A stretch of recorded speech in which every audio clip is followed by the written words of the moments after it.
everyone. I'm April Beaver. I do women's ministry here at First Reformed Church. And we have started this podcast to help women tell their stories here. And I'm here with Suzanne Haverdink. And Suzanne happens to be the wife of Pastor Mark. But she's much more than just the wife of Pastor Mark. Yeah. And Suzanne, I invited you here specifically because we were in a study not too long ago where you said that you were trapped in grief for 30 years. And I thought, I want to know that story. Okay. So that's kind of why I asked you. So can you tell us or remind me and tell everybody a little bit about your story? Yes, I can. I will begin in February of 1991. That's when my mother passed away of cancer. I was a senior in high school, 17 years old, and she had been struggling for about 16 months fighting that disease, and then finally passed away February 10th, 1991. And progressed, just graduated from high school then in May, and then in August I moved to Orange City and went to Northwestern College. Eventually that's where I met Mark, and we got married, moved to Michigan where he went to seminary, and then to Morris Church for 12 years in Morris, Iowa, and then moved to First Church about 11 years ago now. So right. That's where we are. And so you said that your mother was cancer, 16 months. Yes. So it wasn't all of a sudden. It was not. It was a long, drawn-out process. 16 months doesn't sound like that long. But it is when you're 17. When you're 17 and seeing someone you love go through such a struggle. She was in and out of the hospital, and every third weekend she would need to go to the hospital for her treatment. And then as a result of those treatments, she'd be very sick the rest of the time at home, Yeah. And then my dad and I would be her caregivers when she was at home, and that went on. And it's just the three of you. It is, yes, right? And I'm an only child, yeah. So just the three of us. And Wow. And so whenever she did pass, did that feel to you like it was natural, or did it feel like, you had all those months, but sometimes that doesn't mean that makes it any easier. Right. And I would say it was not any easier. At 17, in no way did I want to lose my mom. Yeah. And, well-meaning people say things that maybe they shouldn't at times like that, right? And, she's in a better place. She's not suffering anymore. Things that are intended to make you feel better, right? But in fact, maybe make you feel worse. And I had some of those type of comments in my life over, especially right when that was happening. And so, no, it's not like the finality of a car accident or a sudden death. This was one that we could prepare for as much as we could. And it didn't make it any easier, of course. No. And then you graduated from high school. Right. I went to Northwestern. Did it feel like that was a easy thing for you, or were you just like in a fog that whole time? I think a fog would describe it perfectly. In fact, I try to look back on that time in my life, and I have a very difficult time remembering what that was for me. Yeah. There's certain parts that I can remember. I was part of the volleyball and softball team at the college. Sure. And I can remember some people on my teams. I can remember my coaches. I can remember certain events throughout that time, but a lot of it is just gone. I don't have memory of that. Yeah. And so I don't know whether to say if it was easy or difficult. It was just, it's what it was. Right. Leaving home, I think, was a natural process at that age that I was, but at the stage that I was, just losing my mom, it was difficult. And I know it was especially difficult on my dad at home, being by himself now. Yeah. Yeah. My neighbors would report to me once in a while the struggles that he was having at home by himself. And of course, that was another aspect of grief that was really hard, was dealing with my dad at that time. And he and I went through some tough years together as a result of losing her. He was not the easiest person to be around, and I probably wasn't either. And the two of us butted heads quite a bit there for a little while. I'm thankful to say we resolved all that. And Right. you know, once we got a few years behind us of her death, we were able to really just love each other. Yeah. But he's gone now, too. He is, yes. He passed away in 2011. Okay. Yeah. So you had mentioned in that Bible study that 30 years and that you were still stuck in grief. What brought that realization to your mind? How did you realize, wait, I'm still stuck here? Yeah. That's a really interesting question, and I think it's not just one thing that made me realize that. I think it was quite a few things in just having the same thought processes and feeling the same way about grief, and not moving past or getting over some of those things. You know, in that 30 years, I graduated from high school. Yeah. I went to college. I graduated from college. I got married. I had children. Yep. And all of a sudden, my children were the age I was when my mom passed away. And pretty soon, I was the age that she was when she passed away. Yeah. And, you know, all of those things, I think, just added up to me just being stuck, just like reliving it over and over. As each one of those anniversaries would come or milestones would come in my life, you know, it just seemed like I would relive it over and over. So I think all of those things contribute to me being just kind of not in a great place with the grief. Right. So what did you do? There's a couple things. One was I started Grief Share. That's a local group here in town that meets every week for a few weeks. And it's a group of people who are maybe experiencing some of the same things you are. You know, it's led by one facilitator who's experienced and trained. But just an opportunity to sit in a room with people and not be afraid of what they're going to say or not going to be judged, but you can just share what's going on in your life. You know, that was one way.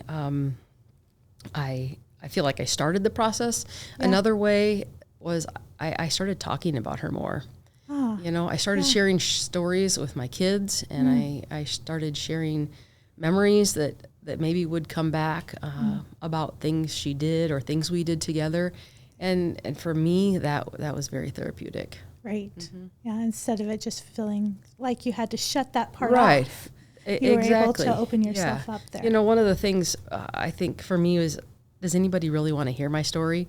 You know, does anybody really want to know what I'm going through, or does anybody really relate to what I'm relating to? You know, and to get to the point where, you know what, I think God has something in this for someone else. Yeah. And I just can't keep it to myself. Yeah. So that might have been the point, and when I started to share a little more about her life and her impact on me. Yeah. That's amazing. So you went through Grief Share, and did you feel like you got unstuck? It's not like a switch flipped. Right. Right. You know, it's a process. It is. It's definitely a process. And, you know, one of the things that Grief Share says is that grief never goes away. It just changes. Yeah. And I cling to that, knowing that my grief is never going to go away. No. But it has changed. And that was the start of it changing for me. Just not being in such a place mentally where I was down or depressed about it, but being in a place mentally where I can look at this and say that is a really painful part of a healthy whole. And that's, I would say, where I am today. Right. Yeah. That you can, I like that. It's a painful part of a healthy whole. You're at a healthy right. And that was a painful season. Right. And even it's still painful. It is still painful. But that doesn't mean that you are unhealthy or unable to give the way you need to be giving or all of those things. Exactly. Yeah, that's great. So is that the biggest change that you can see between being stuck and unstuck?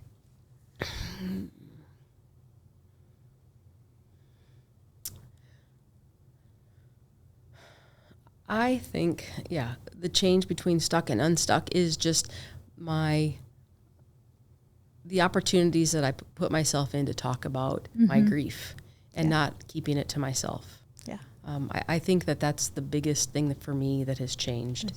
Is making it more, I'm not hiding it, but actually willing to share it. Yeah. So, Suzanne, you said that your mom passed when you were 17. And how did that make your life, some of the things that happened in your life, different than maybe some other people's? Well, there's a lot, and there's many aspects, I think, that made it different. As I've grown older, I think I've recognized some of those areas that were lacking. Just how to take care of myself as a woman. I didn't have a teacher. Sure. So there were lots of areas that I just needed to figure out. Putting makeup on or dressing up or, anything like that. I just kind of have learned on my own. Cleaning the house or cooking or baking. I didn't have a grandma that was nearby who I spent time with that would teach me those things. And my mom being gone, another area that just kind of has been one that I've loved to better my skills at, but one nonetheless that I didn't have someone to follow in that. Yeah. That makes sense. And I know you and I know your daughter, so I know you've gained those skills somewhere along the way. Did you just research it, or did you have to seek some people out? I think as far as the cooking and the baking and the cleaning, it's just, over time you learn those skills. You learn what you like, what you don't like. You learn what works for you, what doesn't work for you. Sure. So in those aspects, it's just been over time. Yeah. That I've learned that. It is interesting how much our moms are a factor in our lives. And then when you don't have a mom, I bet there's that huge gaping hole in all those spots, like taking care of your babies the first time. A lot of times someone's mom comes and says, well, this is how you change. I can remember my mom saying, as I bathed my first daughter, you might want to bathe just a little bit differently so that you don't take things that shouldn't. Yeah. Anyway. No, it is. All of those things, are trial by error. Right. And sometimes they work great and other times you fail and you just get up and you go again. I don't think it was just natural for me to be trying things and doing things on my own because I didn't have a place that I could turn with consistency. So definitely some failures along the way in the kitchen, but that's all right. How was it whenever you did get to that age that your mom passed at? Has there been, and we didn't talk about this question, but has there been fear associated like with your own life, getting to that age and wondering, is this going to happen to me? Am I going to leave my children the same way that my mom left me? April, that's been a real fear. I mean, honestly, my mom was 47 when she passed away, and I hit that milestone a couple of years ago. Yeah. And there's a real sense of, am I okay? Am I doing okay? Where am I at with my health? Where am I at, in all different areas of my life? Kind of a little check, right? When I hit 47. And God has put people in my life also that I've been able to share those things with and help walk that with me. Now, Mark included in that. Yeah. And so being past 47, is a good place to be. Right. Yeah, I bet it is. What would you like to share with somebody that maybe is stuck in their grief, that's struggling right now and just keeps realizing, I can't stay here. I need to do something, and I maybe even don't want to move on because I'm afraid that I will miss that person, or I won't hang on to that person like I should. I don't know. There's many reasons why people don't move on. Right. But what would you tell somebody that might be stuck? Well, I think there's many ways to answer that question. And I'm going to start with saying sometimes it's easy to be comfortable. And sometimes it's easy just to stay where you are because it's comfortable and familiar and you know it and you don't feel like you need to take the next step. And if you are in that spot, it's okay right now. It's be fine with that. Be all right with being there. I guess I would also say challenge yourself and do take that next step towards healing and understanding your grief and learning from it. I think I mentioned earlier, some of the steps I took is I started talking to people a little more. Right. Yeah. And just reliving memories, reliving things that were important to me, sharing with my kids and my husband a little bit more of what was actually going on in my mind and in my heart. Yeah. Those were big steps for me in starting to move past and heal. Yeah. What would you say to someone who maybe they're not struggling in grief, but they've got a close friend and they see that friend struggling again and again in the same spots, and they feel like it's probably because they're stuck in this grief? What would be a good way to be a friend to that person? Okay. The ministry of presence, I think, is a big thing. Just being there, walking alongside your friend is what we're called to do, right? Right. We're not necessarily called to always use words and always think we have the right thing to say, because we don't. Right. And if you have someone in your life that's struggling, just come alongside of them and be with them. One thing that I do know happens lots of times is someone will say, let's say you're struggling in your grief, April. Someone will come along and say, can I bring a meal to you? Of course you're going to say, no, you don't need to do that. I'm fine. So my recommendation would be, don't just ask, just do. Okay. In that case, just do things. Wash the dishes, mow the lawn, bring a meal. Don't necessarily ask, because your friend doesn't want to be a burden to you. Right. They're not going to say yes and welcome that in. They're more than likely going to say no. They want to feel like they have it all together. And they don't want to say, yes, I need help. That's exactly correct, April. People don't want to have to verbalize that they might need some help. So my encouragement would be that the ministry of presence, just be. Don't always have to use words or have the right thing to say. Right. But just be a friend and love them. With that, not have the right things to say, what are some of the wrong things to say? Do you have a list? I don't know about a list, but I did mention a couple earlier. I think, saying they're in a better place. Saying, the Bible tells us that God has prepared a place and a room for your loved one. And indeed he has. But that's not always the thing that you want to hear after a death. I should have made a list maybe. But. What about the God's going to use this in your life, because everything works together for a purpose. And we know it does, right? Yes. We know it does. Yes. But hearing that God took one of my loved ones away, because he's got some character thing to work out in you, is not necessarily a great thing to tell the person that's mourning right now. Right. And maybe there's a time and a place, but for sure. But in the depths of the mourning, whenever it's fresh. You're right. Yeah. When people are just experiencing their grief fresh for the first weeks or months or even years, I would just encourage people to be sensitive to that. And read the situation, I think. Yeah. Don't just think you have to fill their time with words that don't have meaning to them, but actually give meaning to the words that you're saying to your friend or loved one that's grieving. Sometimes it's difficult for us, especially when we go to someone in grief, to sit in silence. But sometimes instead of trying to fill that awkwardness with just things to say, sometimes it might be just best to let it be awkward and let it be silent. Isn't that the way society is, though? We have to fill our time with so much noise, and it's so awkward if we just sit and be. We can't just, I can't just be here letting you know I'm supporting you or hugging you. I have to use words. And there is a place for words, for sure, but choose them wisely, I guess. Yeah. There are steps to grief. Sure. There are like 9 or 10 steps that the experts say everyone goes through in grief. Right.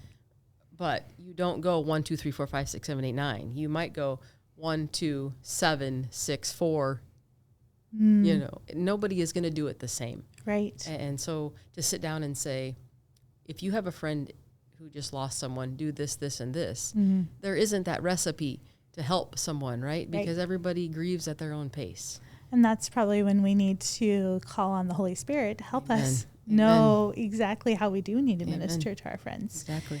I like to put God in a box and be like, here's my checklist. I've got it. Right. But he calls us to a much more personal relationship than that. He does. So what is your life verse that you have clung to? Sure. James 1, beginning at verse 2. Consider it pure joy, my brothers and sisters, whenever you face trials of many kinds, because you know that the testing of your faith produces perseverance. Let perseverance finish its work so that you may be mature and complete, not lacking anything. And I was in college a few years before I found this verse, and immediately it spoke to me in a couple of ways. The very first word, consider. You know, consider. I have to think about that a little bit, right? Yeah. Consider. Okay, I'm going to consider this, Lord. I'm going to consider it joy, the trials that I'm going through. Right. Not always joyfully, but I'm going to consider the trials I'm going through. And your promise is that if I persevere through this, I will be mature and complete, not lacking anything. And I think spiritual maturity should be every Christian's ultimate goal, right? Right. I mean, it's my ultimate goal, spiritual maturity, to be the most spiritually mature person that I possibly can be.